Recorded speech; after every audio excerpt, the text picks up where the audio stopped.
नमस्कार, history hub में आप सभी का हार्दिक स्वागत है। जैसा कि आप लोगों से चर्चा की गई थी कि जो हमारा अगला संदर्भ होगा वो संदर्भ होगा नेताजी सुभाष चंद्र बोस और आज़ाद हिंद फौज से रिलेटेड। तो आज इसी टॉपिक पर हम लोग यहाँ पर चर्चा करने जा रहे हैं और नेताजी सुभाष चंद्र बोस के बारे में और आज़ाद हिंद फौज के बारे में जो भी प्रश्न अब तक परीक्षाओं में पूछे गए हैं हम लोग उन प्रश्नों पर चर्चा करेंगे। साथ ही साथ प्रश्नों के माध्यम से जो भी और प्रश्न बन सकते हैं उन पर चर्चा करेंगे और इस तरह से हम लोग इस चर्चा को जारी रखेंगे कि इससे संबंधित जो कन्फ्यूजन होते हैं वो कन्फ्यूजन्स दूर हो जाएं और अगर कोई भी प्रश्न आ जाता है परीक्षा में आप आसानी से हल कर पाएं। और सेशन में आगे बढ़ने से पहले वही एक रिक्वेस्ट है आप लोगों से कि अगर आप लोगों ने अभी तक हमारे चैनल को सब्सक्राइब नहीं किया है तो प्लीज़ चैनल को सब्सक्राइब कर लीजिए और बेल आइकन को प्रेस कर दीजिए ताकि जो भी वीडियो जिस चैनल पे पड़े वो आप उनका नोटिफिकेशन आप तक मिल जाए और आप वीडियोस को देख करके लाभान्वित हो सके। तो शुरू करते हैं आज का सेशन और देखते हैं प्रश्नों को। पहला प्रश्न नेताजी के जन्म से जुड़ा हुआ है कि नेताजी सुभाष चंद्र बोस का जन्म किस नगर में हुआ था। क्या पूछा जा रहा है यहाँ पे नगर बताना है, किस नगर में हुआ था। कटक है, कलकत्ता है, मिदनापुर है, मुर्शिदाबाद है, किस नगर में हुआ था।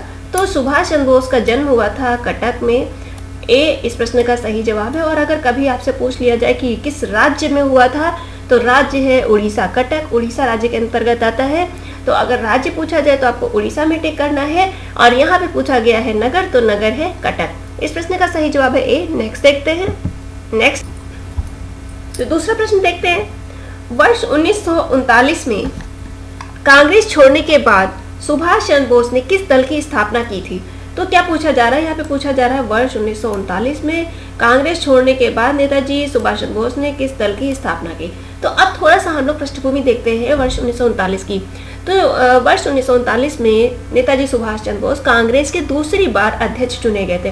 पहली बार कब अध्यक्ष बने थे 1938 में और 1938 का जो अधिवेशन था वो कहाँ हुआ था, हरिपुरा में हुआ था।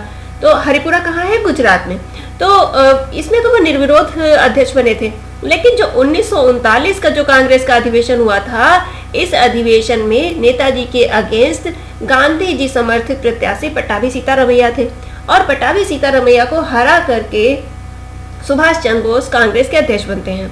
लेकिन आगे चल करके कांग्रेस वर्किंग कमेटी के साथ उनके कुछ विवाद हो जाते हैं, कुछ मतभेद हो जाते हैं जिसके चलते सुभाष चंद्र बोस कांग्रेस छोड़ देते हैं। तो अब यहाँ पे ये है कि 1939 में कांग्रेस छोड़ी। क्यों छोड़ी? क्योंकि कांग्रेस वर्किंग कमेटी के साथ उनका मतभेद हो गया था। तब किस दल की स्थापना की उन्होंने? इंडियन फ्रीडम पार्टी है, आज़ाद हिंद फौज है, रिवोल्यूशनरी फ्रंट है, फॉरवर्ड ब्लॉक है। तो जिस पार्टी का उन्होंने या जिस दल की उन्होंने स्थापना की थी वो है फॉरवर्ड ब्लॉक।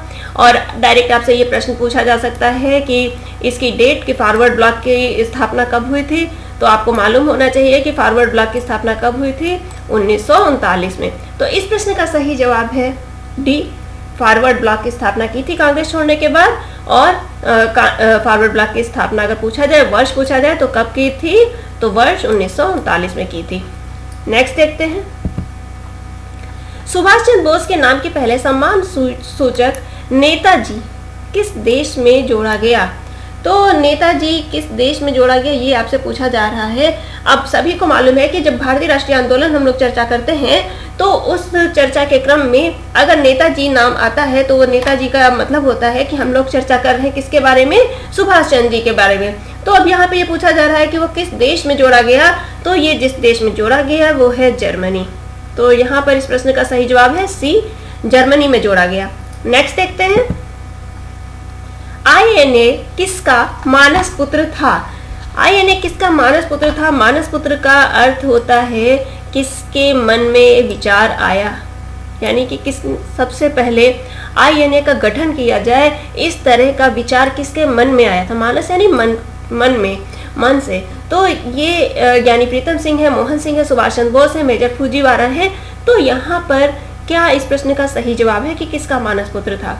तो ये जो आईएनए किसका मानस पुत्र है इस संदर्भ में ज्ञानी प्रीतम सिंह और आईजी मेजर फूजीवारा, इन दो लोगों के नाम महत्वपूर्ण हैं।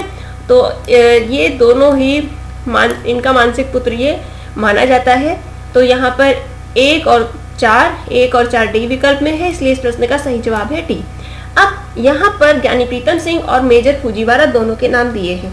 अगर मेजर फूजीवारा और ज्ञानी प्रीतम सिंह में से कोई एक नाम दिया हो तो आपको उसी एक नाम के साथ जाना है जो भी दिया हो।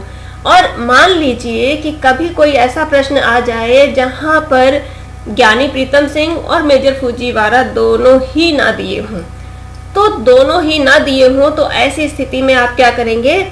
तो ऐसी स्थिति में आप किसके साथ जाएंगे? ऐसी स्थिति में आप जाएंगे मोहन सिंह के साथ।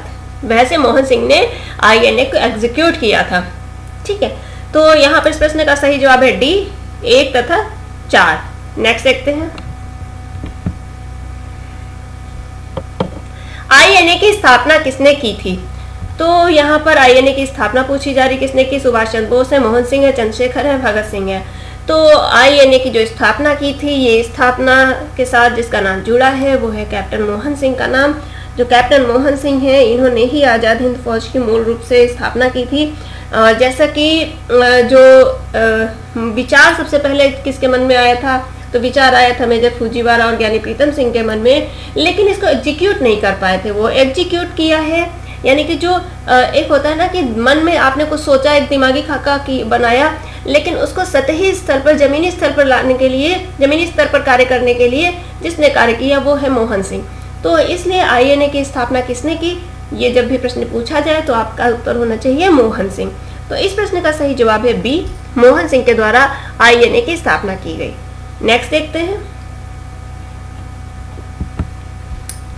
आजाद हिंद फौज का नाम किसने सुझाया? तो ये जो आजाद हिंद फौज का नाम सुझाने की बात की जा रही है कि आजाद हिंद फौज ही इसका नाम रखा जाए, तो ये नाम क्यों सुझाया गया? किसने सुझाया कि आजाद हिंद फौज नाम रखा जाए? तो इस प्रश्न का सही जवाब है मोहन सिंह। मोहन सिंह ने ही इसका नाम सुझाया था कि इस जो ये संगठन बनाया जाए। और संगठन किन लोगों का बनना था? दरअसल जो संगठन बनना था ये उन लोगों का बनना था जो भारतीय युद्धबंदी थे। ऐसे सैनिक जो ब्रिटिश सेना की तरफ से ऐसे भारतीय सैनिक जो ब्रिटिश सेना की तरफ से अन्य देशों में युद्ध लड़ रहे थे और वहाँ बंदी बनाए गए थे। तो ऐसे जो भारतीय बंदी बना लिए गए थे, उन बंदियों को अपने साथ मिला करके एक सेना का गठन किया जाए, इस तरह का विचार था। तो इसको नाम आज़ाद हिंद फौज दिया जाए। तो ये विचार या आज़ाद हिंद फौज का नाम किसने सुझाया था? मोहन सिंह ने। नेक्स्ट है, भारतीय राष्ट्रीय सेना आईएनए का गठन किस वर्ष हुआ? तो यहाँ पर आईएनए के गठन के बारे में पूछा जा रहा है। 1940 से 1941 से 42 से 1943 से किस वर्ष हुआ? तो इसका गठन हुआ था 1942 में। तो अगर आपसे पूछा जाए आईएनए का गठन कब हुआ था, तो 1942 में हुआ था। किसके द्वारा किया गया था? तो कैप्टन मोहन सिंह के द्वारा किया गया था। नेक्स्ट देखते हैं। आजाद हिंद फौज का प्रथम सेनापति था।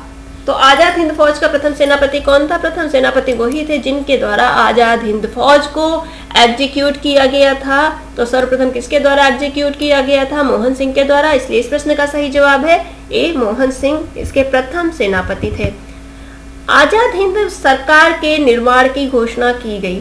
तो जो आजाद हिंद फौज है, आजाद हिंद फौज बनाई गई, उसके बाद में वहीं पर रहते हुए एक आजाद हिंद सरकार बनाई गई कि ये एक जो सरकार है ये आजाद हिंद सरकार है। और इस सरकार की स्थापना कब हुई ये पूछा जा रहा है, या निर्माण की घोषणा कब की गई? तो ये जो इसकी जो घोषणा की गई थी, इसकी घोषणा की गई थी 21 अक्टूबर 1943 को। और इस सरकार को 2 देशों के द्वारा मान्यता भी दी गई थी। और वो 2 देश कौन है? वो है एक रूस और एक है जर्मनी। तो रूस और जर्मनी के द्वारा इस आजाद हिंद सरकार को मान्यता भी दी गई थी। कब स्थापना हो रही? 21 अक्टूबर 1943 को। नेक्स्ट देखते हैं। 1943 में आजाद हिंद फौज अस्तित्व में आई। कहाँ आई? जापान है, तत्कालीन बर्मा है, सिंगापुर है, तत्कालीन मलय है।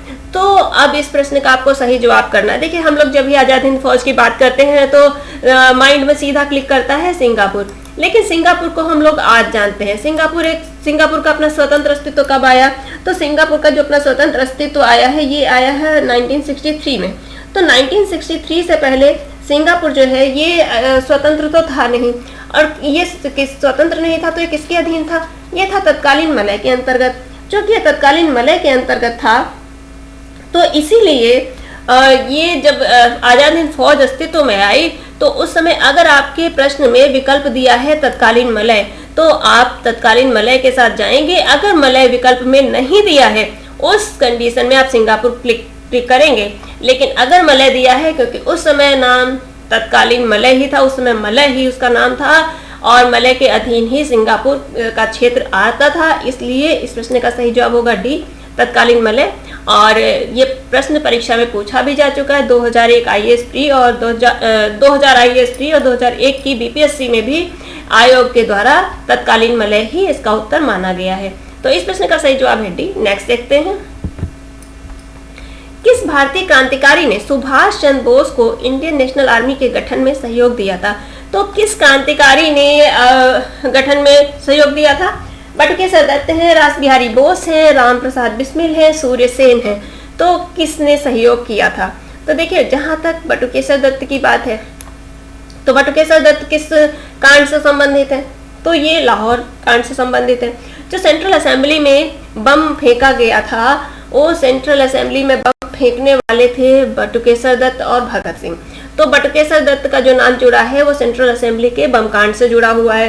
रास बिहारी बोस, रास बिहारी बोस, ये वही रास बिहारी बोस हैं जिन्होंने दिल्ली में हार्डिंग के ऊपर हार्डिंग को मारने का प्लान बनाया था, बम फेंका गया था, हालांकि हार्डिंग बच गए थे और इसमें जो अन्य लोग शामिल थे वो लोग गिरफ्तार कर लिए गए थे, लेकिन रास बिहारी बोस बच निकले थे। और रास बिहारी बोस बच करके ये आगे निकल जाते हैं और ये टोक्यो में पहुंचते हैं और वहीं पर रहते हुए ये जो आपका आज़ाद हिंद फौज है, तो आज़ाद हिंद फौज के लिए पहले एक इंडियन इंडिपेंडेंट लीग बनाते हैं। तो इंडिया इंडिपेंडेंट लीग की स्थापना करते हैं और उसके बाद में फिर यही इसके वहाँ से टोक्यो से आगे बैंकॉक में जाते हैं 1942 में, और बैंकॉक में इसका बाकायदा एक विधिवत अखिल जितने भी बैंकॉक में जो भी जापान द्वारा जितने भी अधिकृत देश थे, उन देशों के जितने भी भारतीय थे उनका एक सम्मेलन बुलाया गया और उसी सम्मेलन में स्थायी रूप से इंडिया इंडिपेंडेंट लीग की स्थापना की गई। और जब इसका बैंकॉक में सम्मेलन हो रहा था, उसी दौरान जो रास बिहारी बोस हैं, इन्होंने कहा कि अब सुभाष चंद्र बोस हैं उनको पूर्वी एशिया बुलाया जाए। तो किस चीज का गठन किया था? इंडियन नेशनल आर्मी से पहले जो गठन हुआ है वो हुआ था इंडिया इंडिपेंडेंट लीग का। और इंडिया इंडिपेंडेंट के लीग के गठन के साथ कौन जुड़ा हुआ है? वो जुड़े हैं रास बिहारी बोस। तो और इन्होंने ही आगे विचार दिया कि नेताजी को अब पूर्वी एशिया बुलाया जाए, और उनको बुलाया जाता है। तो इसमें जो इनका सहयोग दिया था वो सहयोग देने वाले यही है, रास बिहारी बोस। राम प्रसाद बिस्मिल, अगर हम राम प्रसाद बिस्मिल की बात करें तो राम प्रसाद बिस्मिल का नाम किस चीज से जुड़ा हुआ है? राम प्रसाद बिस्मिल का नाम जुड़ा हुआ है काकोरी कांड से, जो कि 1925 में हुआ था। तो राम प्रसाद बिस्मिल का नाम जुड़ा हुआ काकोरी कांड से, तो ये इसमें शामिल नहीं, और इनको फांसी की सजा दे दी गई थी। कहाँ फांसी दी गई थी? गोरखपुर में इनको फांसी दी गई थी। सूर्य सेन की बात करें तो सूर्य सेन भी एक क्रांतिकारी हैं और इनका जो नाम जुड़ा हुआ है इंडियन रिपब्लिक आर्मी के साथ में, और इंडियन रिपब्लिक आर्मी के नेतृत्व में जो महत्वपूर्ण घटना, जो महत्वपूर्ण कांड किया गया था वो था चटगांव शस्त्रागार की लूट या चटगांव आर्मरी रेड। तो यहाँ पर ये चारों क्रांतिकारी दिए हुए हैं, लेकिन जो सहयोगी बने सुभाष चंद्र बोस के, वो बने रास बिहारी बोस। नेक्स्ट देखते हैं, निम्न में से कौन आजाद हिंद फौज से नहीं जुड़े थे? मेजर जनरल शहनवाज खान है, कर्नल प्रेम सहगल है, कर्नल शौकत अली, मेजर करतार सिंह। तो कौन इसमें से आजाद हिंद फौज से नहीं जुड़े हैं, ये आपको बताना है। तो मेजर जनरल शहनवाज खान, ये जो सुभाष चंद्र की जो सुभाष ब्रिगेड होती है उसके ये प्रमुख होते हैं। ऐसा होता है कि जो आजाद हिंद फौज बनाते हैं सुभाष चंद्र बोस, उसके बाद उसमें एक रेजिमेंट बनाते हैं और 3 ब्रिगेड बनाते हैं। तो जो एक रेजिमेंट बनाते हैं वो रानी लक्ष्मीबाई के नाम से बनाते हैं, तो रानी लक्ष्मीबाई रेजिमेंट होती है, और साथ ही साथ ये 2 ब्रिगेड बनाते हैं। तो जो 2 ब्रिगेड बनाते हैं उनमें एक स्वयं के नाम से बनाते हैं, सुभाष ब्रिगेड, और दूसरी जिनको ये राष्ट्रपिता का दर्जा दिया है गांधी जी के नाम से बनाई, और तीसरी नेहरू। तो कभी भी पूछा जाए कौन सी ब्रिगेड्स, तो 3 ब्रिगेड्स बनाई थी, सुभाष, गांधी और नेहरू, और एक रेजिमेंट बनाई थी झांसी की रानी रेजिमेंट। तो मेजर जनरल शहनवाज जो है, ये जो सुभाष ब्रिगेड थी उसी के ये प्रमुख थे। प्रेम सहगल भी जुड़े हुए थे, कर्नल प्रेम सहगल, कर्नल शौकत अली जुड़े हुए थे। मेजर करतार सिंह, तो मेजर करतार सिंह इससे नहीं जुड़े हुए थे, तो इस प्रश्न का सही जवाब है D, major Kartar Singh. Major Kartar Singh नहीं जुड़े हुए थे इससे। और एक मिनट, हाँ, तो इस प्रश्न का सही जवाब है डी। नेक्स्ट देखते हैं, आजाद हिंद फौज का प्रधान कार्यालय कहाँ स्थित था? तो आजाद हिंद फौज का जो प्रधान कार्यालय था वो कहाँ स्थित था? रंगून में। रंगून कहाँ है? म्यांमार में, तत्कालीन बर्मा, आज का म्यांमार। नेक्स्ट देखते हैं, निम्नलिखित में से कौन आजाद हिंद फौज से जुड़े नहीं थे? तो यहाँ पर देखना है कौन जुड़े नहीं थे, और इस तरह के प्रश्नों में थोड़ा सा लॉजिक लगा लीजिए। अगर आप किसी को जानते हैं, किसी के बारे में प्री इन्फॉर्म्ड है, तो आप उसको पहले चेक करिए। रशीद अली है, शहनवाज खान है, पीके सहगल, इसमें क्या पूछा? कौन जुड़े नहीं है? इसका मतलब है 3 लोग जुड़े हैं, कोई एक है जो नहीं जुड़े हैं। अब देखिए, बीसी दत्त को हम लोग जानते हैं, बटुकेश्वर दत्त जो हैं, बटुकेश्वर दत्त किस चीज के साथ जुड़े हुए हैं? ये जुड़े थे जो बम कांड हुआ था 1929 का, उससे ये जुड़े हुए थे, जो भगत सिंह के साथ बटुकेश्वर दत्त ने बम फेंका था। तो ये बाकी जो 3 लोग हैं, अब यहाँ ये मालूम है कि बटुकेश्वर दत्त नहीं जुड़े थे, तो इस प्रश्न का सीधा जवाब हो जाता है डी। बाकी रशीद अली, शहनवाज खान, पीके सहगल, ये तीनों ही आजाद हिंद फौज से जुड़े हुए थे। और जहाँ तक प्रेम सहगल है, ये जो जब आजाद हिंद फौज में जो लाल किला मुकदमा चला था, तो उसमें से कर्नल प्रेम सहगल और कर्नल गुरबख्श सिंह ढिल्लो थे, मेजर शहनवाज खान थे, इन तीनों को फांसी सुनाई गई थी। तो यहाँ पर रशीद अली जो थे ये सिपाही थे और इनको 7 वर्ष की कैद की सजा सुनाई गई थी। तो ये तीनों ही जुड़े थे, सिर्फ बीसी दत्त नहीं जुड़े थे। तो इस प्रश्न का सही जवाब है डी। नेक्स्ट देखते हैं, द फ्री इंडियन लीजन नामक सेना किसके द्वारा बनाई गई थी? अभी हमने चर्चा की थी आप लोगों के सामने कि जो जब जर्मनी ने उत्तरी अफ्रीका का अभियान किया था, उस समय जो भी भारतीय युद्धबंदी बनाए गए थे, भारतीय युद्धबंदी वो ब्रिटिश की तरफ से ही, ब्रिटेन की तरफ से युद्ध में भाग ले रहे थे। तो वो जो युद्धबंदी थे, उनमें से लगभग 10,000 युद्धबंदियों को मिला करके, भारतीय युद्धबंदियों को मिला करके बनाई गई थी द फ्री इंडियन लीजन। तो ये कब बनाई गई थी? 1942 बनाई गई थी। और किसके द्वारा बनाई गई थी? सुभाष चंद्र बोस के द्वारा बनाई गई थी। तो इस प्रश्न का सही जवाब है सी, सुभाष चंद्र बोस के द्वारा बनाई गई थी।